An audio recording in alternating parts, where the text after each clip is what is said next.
ನಮಸ್ಕಾರ ಪ್ರಿಯ ಸ್ನೇಹಿತರೆ, ನಾನು ನರ್ಸರಿ ಡಿ ಪಾಟೀಲ್. ಬನ್ನಿ ನಾವು ಇವತ್ತು ಒಳ್ಳೆಯದನ್ನು ಕಲಿಯೋಣ. ಪ್ರಿಯ ಸ್ನೇಹಿತರೆ, ಡಾಕ್ಟರ್ ಸುಧಾಮೂರ್ತಿ ಅವರ ಹೆಸರು ಕೇಳಿದ ತಕ್ಷಣ ಅವರ ಪರಿಚಯ ಯಾರಿಗೂ ಅವಶ್ಯಕತೆ ಇಲ್ಲ.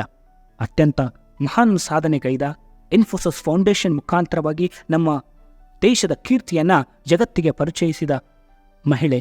ಅದರ ಜೊತೆಗೆ ಅವರು ಸಮಾಜ ಸೇವೆಯಲ್ಲಿ ಫಿಲೋಂಥ್ರಪಿಸ್ಟ್ ಆಗಿ, ಸಮಾಜ ಸೇವಕಿಯಾಗಿ, ಒಬ್ಬ ದಾನ ದತ್ತಿಗಳನ್ನು ನೀಡ್ತಕ್ಕಂಥ ಒಬ್ಬ ಶ್ರೇಷ್ಠ ಮಹಿಳೆಯಾಗಿ ಅದೆಷ್ಟೋ ಜನರಿಗೆ ಪರಿಚಯವಿದ್ದಾರೆ. ಆದರೆ ಅದರ ಜೊತೆಗೆ ಸುಧಾಮೂರ್ತಿ ಅಮ್ಮನವರು ಒಳ್ಳೆಯ ಬರಹಗಾರರು ಹೌದು. ಅವರು ಅನೇಕ ಪುಸ್ತಕಗಳನ್ನು ಹೊರತಂದಿದ್ದಾರೆ. 100ಕ್ಕೂ ಹೆಚ್ಚು ಪುಸ್ತಕಗಳನ್ನು ಅವರು ಹೊರತಂದಿದ್ದಾರೆ.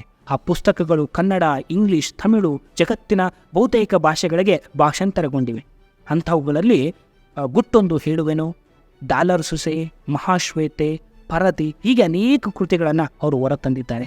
ಸಾಮಾನ್ಯರಲ್ಲಿ ಅಸಾಮಾನ್ಯರು, ಹೀಗೆ ಪುಸ್ತಕಗಳನ್ನು ಬರೆದಿದ್ದಾರೆ. ಅದರಲ್ಲಿ ಇವತ್ತು ಗುಟ್ಟೊಂದು ಹೇಳುವೆನು ಎನ್ನುವ ಒಂದು ಪುಸ್ತಕದಲ್ಲಿ ಅವರು ಬರೆದಿರ್ತಕ್ಕಂಥ ಒಂದು ಅನುಭವ ಏನಪ್ಪ ಅಂತಂದರೆ, ಮದುವೆಗಳು, ರಷ್ಯಾದಲ್ಲಾಗುವ ಮದುವೆ ಮತ್ತು ಭಾರತದಲ್ಲಾಗುವ ಮದುವೆಯ ವ್ಯತ್ಯಾಸವನ್ನು ಇಲ್ಲಿ ಒಂದು ವಿಚಾರವಾಗಿ ಪ್ರಸ್ತಾಪಿಸಿದ್ದಾರೆ.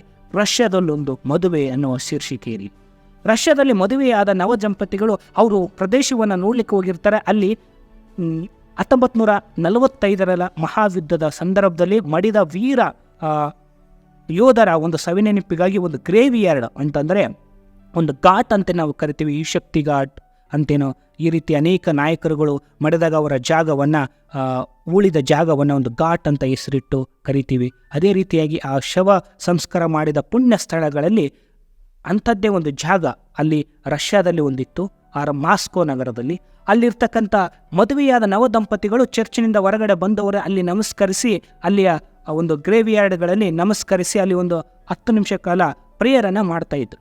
ಇದನ್ನು ನೋಡಿರ್ತಕ್ಕಂಥ ಸುಧಾಮೂರ್ತಿ ಅಮ್ಮನವರು, ಇದೇನಿದು ಮದುವೆಯಾದ ಹೊಸದಾದ ನವ ಜೋಡಿಗಳು ಇಲ್ಲಿ ಗ್ರೇವ್ ಯಾರ್ಡಿಗೆ ಬರೋದೇನು ಅಂತಂದರೆ, ಈ ಶವ ಸಂಸ್ಕಾರ ಮಾಡಿದ ಜಾಗದಲ್ಲಿ ಬರೋದೇನು ಅಂತ ಕೇಳಿದರು. ಅಲ್ಲಿ ಅಂತಹ ನವದಂಪತಿಗಳು ಹಾಗಿಂದಾಗೆ ಬರ್ತಾಯಿದ್ರು, ಪ್ರೇಯರ್ ಮಾಡ್ತಾಯಿದ್ರು, ಹೋಗ್ತಾಯಿದ್ರು. ಹೀಗೆ ಬರೋರು ಸಾಲು ಹಾಗೇನೆ ಕಂಟಿನ್ಯೂ ಆಗಿತ್ತು. ಅದಕ್ಕೆ ಅವರು ಅಲ್ಲಿ ಕೇಳ್ತಾರೆ, ಏನಿದು ಇಲ್ಲಿಯ ವಿಶೇಷ? ಅಲ್ಲಿರ್ತಕ್ಕಂಥ ಸುಧಾಮೂರ್ತಿಯವರ ಗೈಡ್ ಅವರು ಹೇಳ್ತಾರೆ, ಇವ್ರು ಕೇಳ್ತಾರೆ, ಮೇಡಮ್ ಅವರು ಇಲ್ಲೇನು ನಡೀತಾ ಇದೆ, ಇವರೆಲ್ಲ ಮದುವೆಯಾದ ಹೊಸದವರು ಇಲ್ಲಿಗೆ ಯಾಕೆ ಬರ್ತಿದ್ದಾರೆ, ಏನು ನಡೀತಿದೆ ಅಂತ ಕೇಳಿದಾಗ ಅಲ್ಲಿರ್ತಕ್ಕಂಥ ಗೈಡ್ ಹೇಳ್ತಾರೆ, madam, this is an our culture, ಇದೊಂದು ನಮ್ಮ ಸಂಸ್ಕೃತಿ.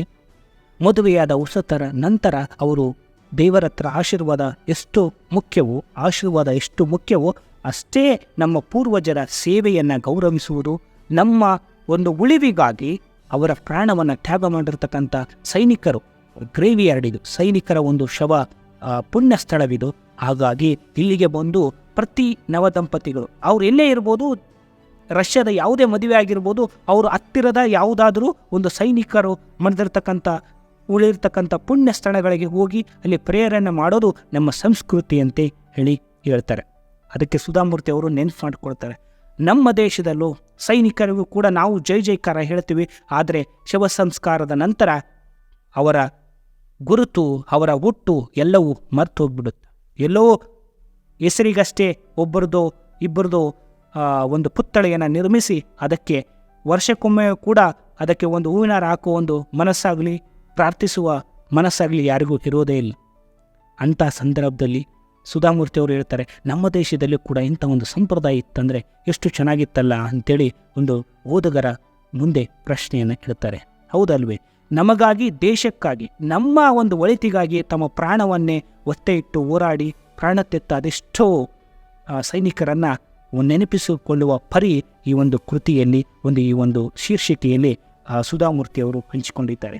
ಈ ರೀತಿ ಸಣ್ಣ ಸಣ್ಣ ಭಾವನೆಗಳನ್ನು ಕೂಡ ಅವರು ಹಿಡಿದಿಡುವ ಪ್ರಯತ್ನ ಈ ಗುತ್ತೊಂದು ಹೇಳುವೆನು ಎನ್ನುವ ಪುಸ್ತಕದಲ್ಲಿದೆ. ಪ್ರಿಯ ಸ್ನೇಹಿತರೆ, ನಿಮಗೂ ಕೂಡ ಸಮಯ ಸಿಕ್ಕಾಗ ಸುಧಾಮೂರ್ತಿಯವರ ಎಲ್ಲ ಪುಸ್ತಕಗಳನ್ನು ಕೊಂಡು ಓದಿ ಅಂತೇಳಿ ನಾನು ಹೇಳ್ತೀನಿ. ಅದರ ಜೊತೆಗೆ ನಾನು ಕೂಡ ಅನೇಕ ಡಾಕ್ಟರ್ ಸುಧಾಮೂರ್ತಿಯವರ ಅನೇಕ ಪುಸ್ತಕಗಳನ್ನು ಓದಿದ್ದೇನೆ. ಅವರ ಅಪ್ಪಟ ಅಭಿಮಾನಿ ಅಂತಂದರೆ ತಪ್ಪಾಗಲಿಕ್ಕಿಲ್ಲ. ಅವರ ಪುಸ್ತಕಗಳಾಗಿರ್ತಕ್ಕಂಥ ಪರದಿ ಎನ್ನುವ ಒಂದು ಪುಸ್ತಕ, ಪರದಿ, ಯಶಸ್ವಿ ಅನ್ನೋ ಒಂದು ಪುಸ್ತಕ, ಅವರ ಸ್ಟೂಡೆಂಟ್ ಲೈಫ್ನ ಕುರಿತಾಗಿ ಒಂದು ಗೆಳೆಯರ ಒಂದು ತಂಡ ಇರುತ್ತೆ. ಆ ಗೆಳೆಯರ ತಂಡ ಹೇಗೆಲ್ಲ ಜೀವನದಲ್ಲಿ ಮುಂದೆ ಬರ್ತಾರೆ, ಮತ್ತು ಅವರು ಯಾವ ರೀತಿ ಸಮಾಜದಲ್ಲಿ ಹೆಸರು ಮಾಡ್ತಾರೆ ಅನ್ನೋದನ್ನು ಕುರಿತಾಗಿ ಬರೆದಿದ್ದಾರೆ. ಋಣ ಎನ್ನುವ ಒಂದು ಕಾದಂಬರಿ, ಅದರ ಜೊತೆಗೆ ಅಕ್ಕಿ ತೆರೆದಲ್ಲಿ ಅಂತ, ಅದರ ಜೊತೆಗೆ ಅತಿರಿಕ್ತೆ, ಮಹಾಶ್ವೇತೆ, ಡಾಲರ್ ಸೊಸೆ, ಹೀಗೆ ಅನೇಕ ಕೃತಿಗಳನ್ನು ಬರೆದಿದ್ದಾರೆ. ಅಂಥ ಕೃತಿಗಳನ್ನು ನೀವು ಕೂಡ ಅನೇಕ ಕಾದಂಬರಿಗಳನ್ನು ಬರೆದಿದ್ದಾರೆ. ಅವರ ಒಂದು ಕಾದಂಬರಿಗಳ ಅವರ ಕೃತಿಯನ್ನು ನೀವು ಕೂಡ ಓದಿ, ಅವರ ಒಂದು ಬರಹ ನಿಮ್ಮನ್ನು ಅತ್ಯಂತ ಮೃದುಗೊಳಿಸುತ್ತೆ.